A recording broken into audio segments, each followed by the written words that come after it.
As-tu déjà vécu ce moment très inconfortable où ton enfant se rend compte qu'il n'est pas tout pour toi et que tu n'es pas tout pour lui? On s'en parle aujourd'hui dans l'épisode 199, même si c'est plutôt inconfortable et que ton enfant peut être déçu. Belle écoute à toi.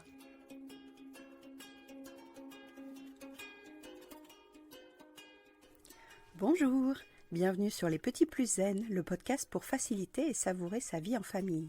Je m'appelle Séverine, je suis facilitatrice en parentalité après avoir été 22 ans professeure des écoles en maternelle REP+.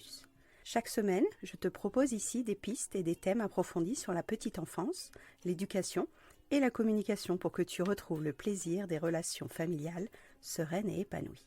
Une de mes missions est de t'aider à mieux comprendre et apaiser les émotions de chacun pour installer un équilibre entre tes besoins personnels et ceux de ta famille et enfin retrouver du temps pour toi. Je te partagerai aussi mon expérience en classe de maternelle, des découvertes apprises en formation et des outils inédits et actionnables facilement que j'ai créés au fil du temps à l'école et à la maison. Pour ne manquer aucun épisode, abonne-toi s'il te plaît sur ton application de podcast préférée et participe généreusement à la diffusion de mon travail en laissant un avis et une note de 5 étoiles. Pour plus de contenu, d'inspiration et de motivation, retrouve-moi aussi sur Instagram, Facebook et Clubhouse sous le nom Les Petits Plus Zen. Sur ce, je te souhaite une belle écoute.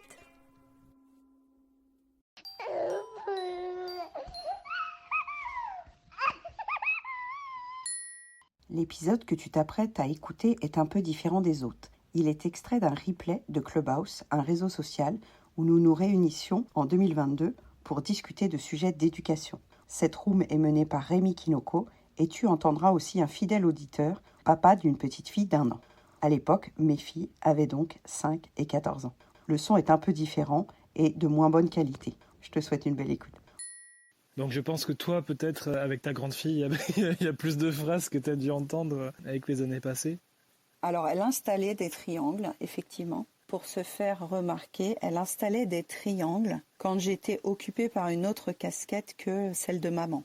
Donc quand je l'emmenais aux répétitions de salsa ou aux répétitions de démonstration de Zumba dans mon association, elle se retrouvait un peu entre deux chaises parce qu'elle sentait qu'elle était là par défaut, entre guillemets. Donc elle assistait à la répétition, elle avait emmené ses jouets, elle avait emmené ses doudous, elle avait des gommettes, elle avait des cahiers de coloriage, mais elle voulait régulièrement mon attention et mon affection pendant que j'essayais de gérer une autre casquette, à savoir recoordonner les placements, les costumes, retravailler les pas, donc de s'assurer régulièrement que j'étais bien au courant que j'étais aussi sa mère et que j'étais pas que la responsable de choré ou d'association. Donc c'est plus dans ce sens-là qu'il y a des phrases qui pouvaient piquer parce qu'elle tapait là où ça faisait mal, à savoir « Ouais, tu dis que tu t'occupes de moi, mais en fait, tu es surtout occupée à faire autre chose que moi. » Tu vois, cette petite pointe de culpabilité. À quel âge? Elle avait entre 6 et 9 ans la plupart des répétitions où je l'emmenais encore. Donc c'était ce besoin de réassurance, ce besoin de bien vérifier que l'écoute, l'affection, c'est pas parce que je la donnais à quelqu'un d'autre, à savoir les élèves de l'association, que j'allais l'oublier. Et c'est en ça que la question de la figure d'attachement avec ma grande, elle a été longuement... Enfin, moi, c'est une de mes flammes de culpabilité de ne pas avoir su, avec ma grande, installer un attachement vraiment sécure. Il y a 4 types d'attachement dans la théorie de John Bowlby. Et c'est assez technique, mais c'est vrai que vous pouvez taper Bowlby sur Internet et voir un schéma avec les 4 figures d'attachement. Et l'enfant qui pense qu'il est en insécurité, il va toujours vouloir se réassurer de l'amour de son parent. Il va toujours vouloir vérifier que son parent pense à lui, que son parent ne va pas l'abandonner, ne va pas l'oublier. Et j'ai travaillé cette flamme régulièrement en me disant, pour moi, pour mon équilibre à moi, de femme et de maman, j'ai aussi besoin de ce rôle de contribution dans mon association. J'ai aussi besoin d'avoir une activité professionnelle. Et c'est en ça que j'arrive à lui expliquer plus facilement que oui, ce moment-là, j'ai une casquette différente que la casquette de maman. Et dans la même lignée que la room que vous avez faite avec Julia sur les imperfections du parent, c'est parfois difficile d'être en train de donner une activité associative et à la fois de répondre aux besoins de son enfant. Ça veut dire être sur 2 dossiers à la fois. Mais bon, il y a quand même beaucoup de gens qui font ça aussi, comme vous avez fait en télétravail pendant le confinement. Ça veut dire meubler les attentes de chacun, le côté pro, le côté perso, le côté associatif, parce qu'on ne peut pas toujours être sur une seule rayure, on ne peut pas toujours être sur un seul rôle de notre vie. On a parfois des domaines de vie qui se superposent et dans la vision que les enfants ont, c'est difficile pour eux de se dire « Maman, elle a autre chose qui la nourrit que moi. Je ne suis pas le seul centre d'attention de ma mère. Elle a d'autres sources de satisfaction. » Et c'est une étape clé pour l'enfant de se dire « Ah oui, je ne suffis pas au bien-être de ma mère. Ma mère a besoin d'autre chose que de moi. » Donc toutes ces nuances d'amour inconditionnel que les enfants cherchent, elle est difficile à comprendre si nous, on n'est pas au clair sur ces idées-là, et c'est difficile à exprimer, parce que même nous, en tant qu'adultes, parfois on n'admet pas facilement devant nos enfants que on est bien content d'aller faire autre chose que de s'occuper H24 de nos enfants. Nos enfants ne sont pas la source absolue à 100% de notre bonheur. Et tu vois, la façon de le formuler à notre enfant, elle peut être délicate selon leur sensibilité, selon leur interprétation. Ils pourraient se dire, je me sens rejeté, je me sens trahi, je me sens abandonné, et entraîner des interprétations sur le fait que ma mère m'aime pas. Et quand elle est encore capable à 14 ans de me dire, de toute façon tu m'aimes pas, tu vois que c'est des restes de cette époque-là, où elle a douté quelle était la seule casquette et quelle était la seule source de satisfaction chez moi. L'équilibre, il est fragile parce que nous, en tant que parents, on a eu une autre vie avant. On avait équilibré un peu nos besoins avant que l'enfant arrive. Et quand l'enfant arrive, est-ce qu'on doit renoncer à certains domaines de nos vies ou pas? Moi, j'ai voulu garder ce domaine associatif, j'ai voulu garder le domaine professionnel et mener en même temps la vie en maman solo, la vie associative, la vie professionnelle, la vie sociale, la vie avec mes parents. Ça demande de jongler. Et à un moment, ma fille, elle a pu se dire « Ah, mais tu t'occupes pas que de moi, en fait. » En effet, ma chérie, je ne fais pas dans ma vie que m'occuper de toi. J'ai d'autres centres d'intérêt. Et donc, c'est une frustration. Ils le prennent comment, généralement? Mais c'est un principe de réalité. C'est un principe de réalité. Nous aussi, on a vécu ça. T'as pas ce souvenir-là de te dire un jour « Ah, mais en fait, mes parents ont d'autres sources de satisfaction que moi-même. Je ne suffis pas à leur bonheur. » C'est une étape psychologique. On n'est pas là pour satisfaire nos parents. Et on n'est pas là pour satisfaire nos enfants. Chacun a une vie autonome. Mais dans la construction psychologique d'un enfant, il y a cette étape difficile et douloureuse de se dire « Je dois défusionner en fait de mes parents, ma mère n'est pas tout pour moi et je ne suis pas tout pour ma mère. » Tu vois, c'est la traduction que j'ai dû faire rapidement parce qu'en classe, j'avais besoin de cette notion-là pour se dire il y a des enfants qui ne veulent pas lâcher leur mère et qui s'agrippent à la porte et qui se traînent par terre pour que leur mère ne puisse pas sortir de la classe. Il a fallu que j'ai des clés sur la notion d'attachement et sur les paroles que les mamans pouvaient dire à leurs enfants. Donc on a fait un atelier sur l'attachement et les mamans ont dû d'abord travailler sur leur notion à elles que quand l'enfant n'est pas avec elles, elles ont le droit d'avoir d'autres sources de plaisir sans se sentir coupables. Parce que parfois c'était aussi difficile pour la maman de laisser l'enfant en classe que pour l'enfant de rester en classe. Donc j'ai travaillé sur les deux notions en parallèle. Sur l'enfant en classe, il peut se sentir sécurisé. En classe, il y a des sources de satisfaction par les activités, par les interactions, par les adultes référents, par la sécurisation des routines, des rituels, des habitudes. Et du côté des parents, du côté des familles, de leur dire « Vous avez le droit d'avoir une vie en dehors de vos enfants. C'est naturel, c'est normal, c'est une étape. » Et il y a des mamans qui avaient oublié en fait qu'elles pouvaient faire autre chose que s'occuper de leur enfant. Quand c'était leur premier enfant et qu'elles étaient restées 2 ans et demi avec elle non-stop, et quand elles se retrouvaient toutes seules à la maison sans l'enfant, des fois il y avait besoin d'une période d'adaptation. Pas tout le monde, mais pour certaines ça a été dur de se dire « Waouh, je peux faire autre chose pour moi-même », se remettre un peu au centre de l'emploi du temps. S'accorder du temps de qualité pour soi-même, en dehors de la routine éternelle et répétitive de il y a les repas, il y a l'enfant, il y a la promenade, il y a ceci, il y a cela. C'est s'accorder une vie en dehors de nos enfants. Et c'est bénéfique pour eux parce que il y a un moment où ils vont s'envoler, les petits poussins. Donc c'est pas mal de le dire dès le début en disant maman, ce soir, elle a son cours de yoga. Ma petite, là, Siana, elle sait que le lundi, je la couche et je vais au yoga. Donc, elle négocie pas, elle dit que j'ai une vie en dehors de sa vie à elle. J'ai d'autres activités en dehors de sa vie. Et j'ai réussi à le faire pour Siana, Alors que pour Livna, je me sentais coupable d'avoir des activités individuelles et personnelles. Bon, c'était pas vraiment la même configuration, j'étais solo avec ma grande, mais je me sentais très coupable avec ma grande d'avoir des activités pour mon plaisir personnel, du genre mener une activité de choré avec mes élèves de salsa et tout. Bon, ils sont jeunes encore vos enfants, mais quelque part, il y a ça à installer d'avoir du temps pour soi en dehors de son rôle de parent. L'enfant peut s'imaginer que le parent n'est qu'un parent, que le parent n'est pas qu'un humain. Déjà, très vite, on les considère comme des personnes à part entière, et ça va dans ce sens, quoi. Donc, si tu es une personne à part entière, ça veut dire que tu es détaché en quelque sorte de monde, qu'on n'est pas obligé d'être tout le temps ensemble et focaliser toutes nos attentions l'un sur l'autre. On peut aussi voir ailleurs, toi aussi tu peux avoir des amis et passer du bon temps aussi avec d'autres personnes que tes parents. Ça peut être les grands-parents, des amis et vice-versa. Pareil pour les parents aussi, je suis entièrement d'accord. Seulement, ce qui m'intrigue un petit peu, c'est comment l'enfant réagit à partir du moment où il est en mesure de comprendre ça, entre 6 et 10 ans on va dire. Donc ça m'inquiète un petit peu, mais je ne sais pas si au préalable on peut faire un travail pour que ce soit un peu plus doux pour l'enfant. Maintenant, je l'associe à cette image de l'éventail de stratégie. Donc cet outil-là, il est venu notamment par rapport à l'arc-en-ciel des besoins. Quand on arrive à isoler sur notre arc-en-ciel des besoins quelque chose qui ne va pas très bien chez nous, imaginons notre besoin d'écoute. On isole qu'on a un besoin d'écoute en tant qu'adulte. Ce besoin d'écoute, sur ton éventail de stratégie, tu vas chercher comment le nourrir. C'est-à-dire ton besoin d'écoute, tu peux déjà essayer de t'écouter toi-même, donc de toi à toi. Tu peux essayer de te faire écouter par un ami qui connaît un peu ton histoire, par un ami qui n'est pas dans le même milieu, donc qui aurait du recul, par un spécialiste, par un psychologue. Donc ça, c'est ce que je nomme l'éventail, c'est que pour nourrir ton besoin d'écoute, il y a plusieurs manières de faire.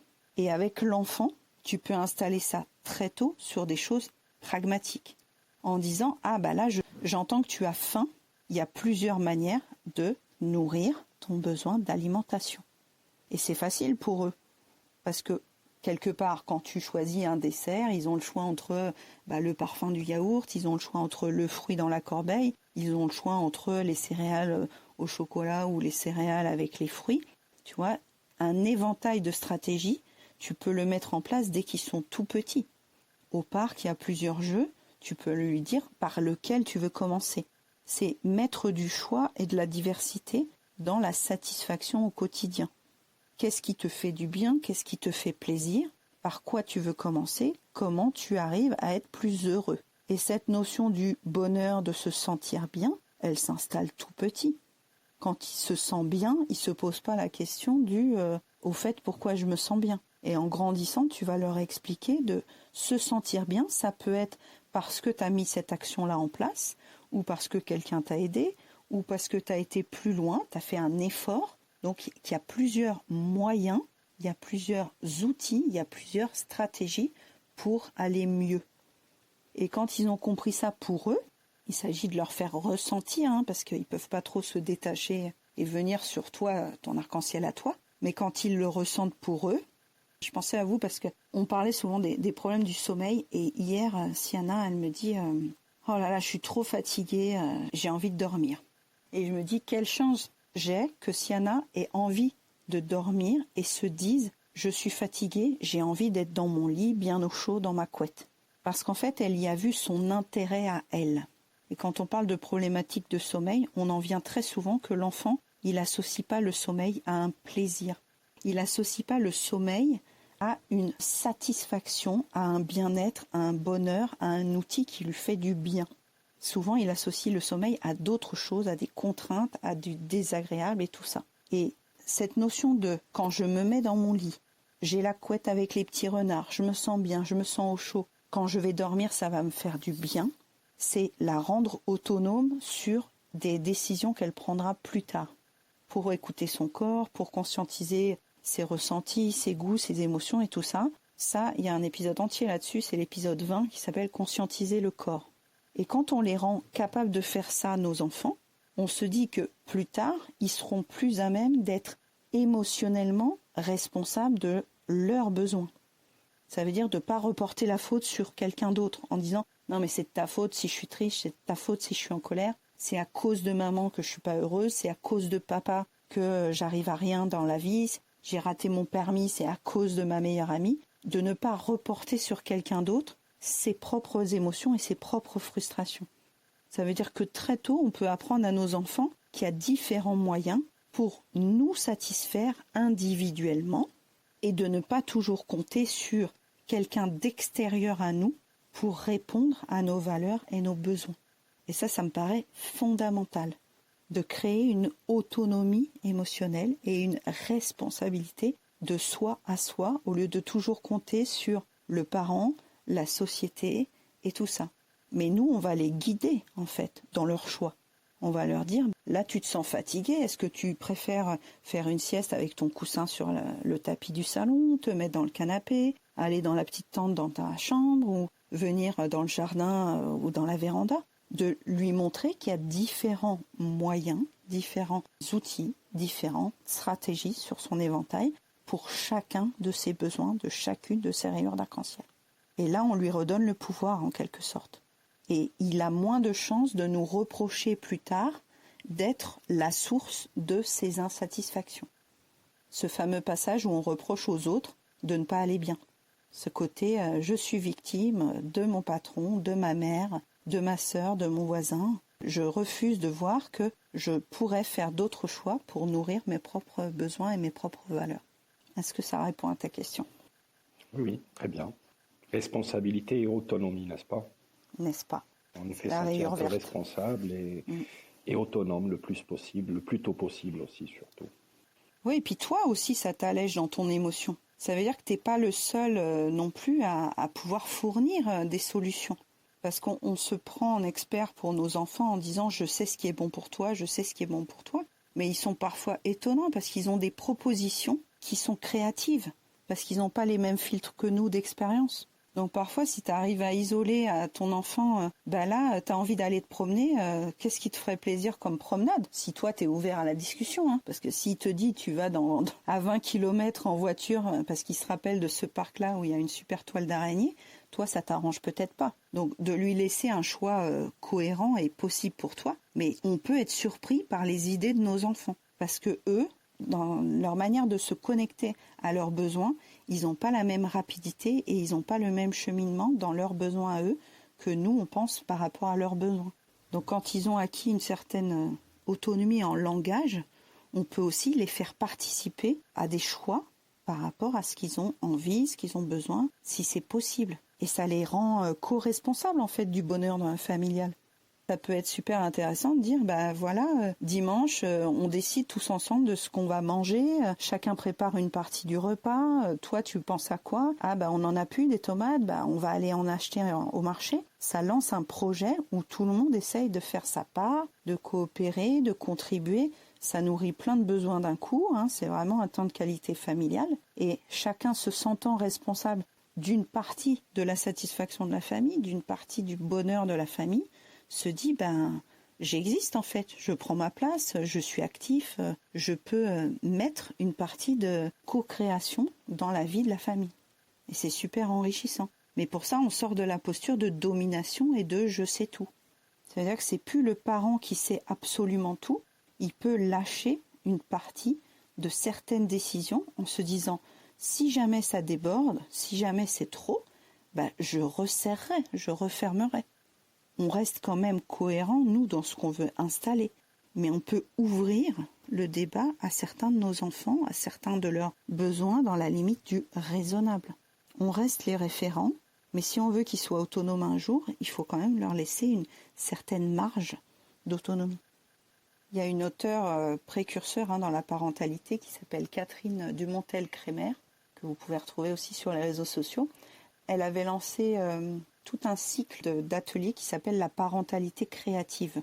Et certains de ces ateliers parlent justement d'ajuster au plus près ce qu'on a vécu nous, ce qu'on a compris de notre enfance, notre éducation, et en fonction de nos valeurs, ce qu'on voudra installer nous-mêmes avec notre vision en fait de la famille. Et elle dit en ça, c'est créatif, donc vraiment son terme de parentalité créative, elle le revendique haut et fort en disant c'est du sur-mesure en fonction de comment on a été élevé, quelles sont nos conditions, notre culture, notre religion, notre géographie, où est-ce qu'on habite, est-ce que c'est faisable, est-ce que la maison est compatible avec mon envie de faire ça, est-ce que le coparent est d'accord aussi, est-ce que j'ai les moyens d'aller au bout de ma vision, et ensuite comment je me donne les moyens d'installer tout ça. Donc c'est vraiment de la créativité, c'est utiliser mes forces et mes ressources et demander de l'aide si besoin pour faire du sur-mesure par rapport à mes enfants et ma vision. Et en ça, comme tu dis, à tout moment, on peut évoluer, changer d'avis, se dire « bah non, j'ai plus envie de faire le dictateur à la maison » ou « j'ai plus envie de me laisser marcher sur les pieds sur tel ou tel domaine ». On peut reprendre à tout moment la main sur ce qu'on faisait le mois dernier et se dire « j'ai peut-être été trop laxiste, je vais reprendre certaines décisions avec mon ado, je vais reprendre certaines décisions avec mon petit » et de se dire « ah non, là, j'étais trop ferme, je vais lui laisser un peu plus de choix ». À chaque instant, il n'y a pas une brigade, on rigolait de ça hier, il n'y a pas une brigade qui va vous taper sur l'épaule en disant « mais t'es trop ferme là, t'es trop laxiste ». C'est à nous de voir ce qui nous convient.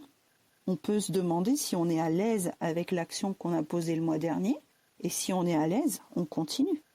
Dans le cadre légal, je ne parle pas de ceux qui tapent leurs enfants, parce qu'il y a des gens qui tapent leurs enfants et qui sont très à l'aise avec l'idée de taper leurs enfants.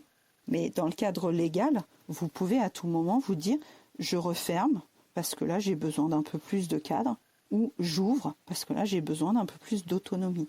Donc on passe de l'arc-en-ciel des besoins du parent, du coparent, de l'enfant 1, de l'enfant 2, et on essaye de trouver le bon équilibre pour que tout le monde y trouve un peu son compte et que ce ne soit pas toujours les parents qui soient prioritaires sur toutes les décisions et que ce ne soit pas non plus toujours les enfants qui soient décideurs, prioritaires et tout ça. Donc on évite la domination totale et absolue de nos enfants. Et on les fait coopérer, on leur explique, on communique et on co-crée. On est dans la co-création, c'est dans la rayure indigo ça, d'expression, de créativité et de co-création sur notre arc-en-ciel. On l'a tous et on l'utilise à des degrés différents. Il y en a, ils sont vraiment dans les activités artistiques, mais la parentalité, ça peut être une activité créative. Merci d'avoir écouté cet épisode. Tu peux retrouver les thèmes et les épisodes précédents aussi sur lppzen.com/lepodcast. Pour soutenir mon travail, je t'invite à noter, commenter et partager le podcast, notamment sur ton application préférée, comme Apple Podcast par exemple.